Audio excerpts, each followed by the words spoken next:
Hello, everyone, and welcome back to Daily English Talk, where learning English is easy and fun. I'm Emily, and I'm so happy to see you here today. The sun is shining, I have my cup of tea, and it's a good day to learn. I'm really excited for our topic today. It's a big one. But before we start, everyone, please remember to give this episode a like. Yes, click that little thumbs up button, and if you are new, welcome. Please subscribe to Daily English Talk and share it with your friends. It really helps a lot. Okay, are you ready?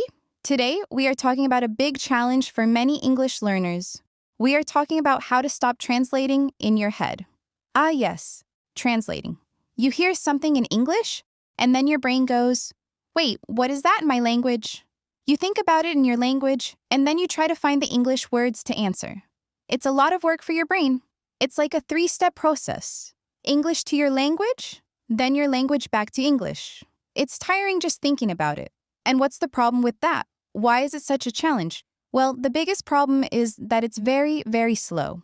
While you are thinking and translating, the conversation is moving on. Someone asks you, "How are you?" And you are busy translating, and they're already talking about something else. It makes conversations difficult. You feel like you are always one step behind. That's a perfect way to say it. And another problem is that sometimes words are not the same. One word in English might have many meanings, or one word in your language might not have a perfect match in English. So if you translate word for word, it can sound strange, sometimes even incorrect. So translating in your head is slow, and it can cause mistakes. Exactly. The goal is to think in English, to make a direct connection, like a direct road from your brain to your mouth, all in English. No little detours to another language. This is a big problem, but don't worry. I'm here to help. I have some simple, easy tips to help you start thinking in English. Fantastic. Let's begin with tip number 1. Tip number 1 is to start small. Very, very small. Start with single words. Look around you right now. What do you see? Maybe your desk, a lamp, or a pen in your hand. Perfect. When you look at your pen, don't think of the word for it in your language. Just think the English word pen. See the object, think the English word. Look at your door, think door. Look at the window, think window. You're labeling the world around you in English. You are your own English labeling machine. Walk around your house, kitchen, table, chair, cup. Do this every day for just 5 minutes.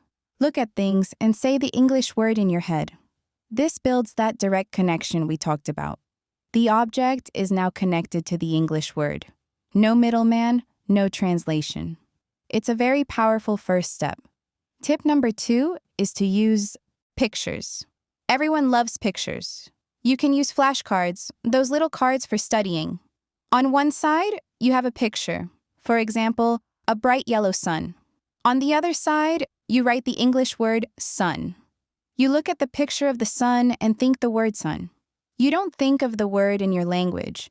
You see the image and think the English word. It's the same idea as with objects, but now you can carry the flashcards with you.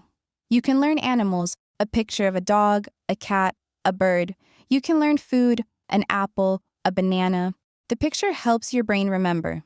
A picture is universal. An apple looks like an apple everywhere in the world. So you connect that universal image directly to the English word. It's a fun way to build your vocabulary without translating. You can even make it a game. See how many pictures you can name in 1 minute. Making learning fun is so important. Okay, so we have naming objects and using pictures. These are for single words. What about sentences? Sentences are harder.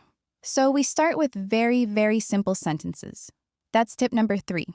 Think about how you feel. Are you happy? Great. Feel that emotion and think the English sentence, I am happy. Connect your feeling directly to the English phrase. Don't think, how do I say I'm happy in my language? Just feel it and connect it to, I am happy. If you feel tired, think I am tired.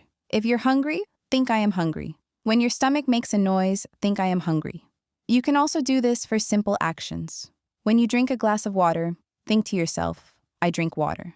As you're doing it, yes, at that exact moment, you are lifting the glass, drinking, and your English sentence is I drink water. It's like narrating your life in English.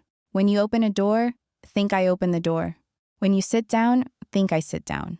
You are connecting the action to the English phrase. No translation, just meaning. It's all about creating those direct links in your brain. It takes practice, a little bit every day.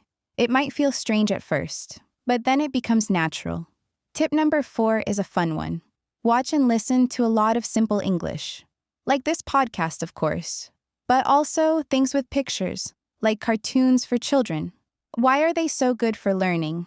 Because they are visual. You see the characters moving, you see them talking, you see what's happening in the story. And the language is usually very simple. The characters say things like, hello, let's go, or look, a ball, and you see the ball on the screen. Your brain connects the sound of the word ball with the picture of the ball.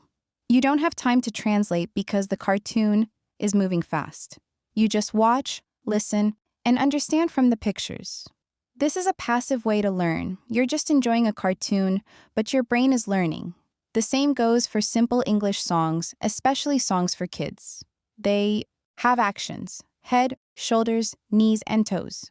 You hear the words and see the actions. You remember the words because you're doing the movement. So find a simple cartoon you like or some fun children's songs. Watch them for 10-15 minutes a day. It's not studying, it's fun. And it trains your brain to understand English directly. I love all these tips, and they really work. But is it easy to do this, to stop translating? That's a very important question, and it brings us to our final tip. Tip number 5, be patient. Learning to think in a new language is like learning to walk. At first, you fall down. You make mistakes. It feels hard. You don't just stand up and run a marathon.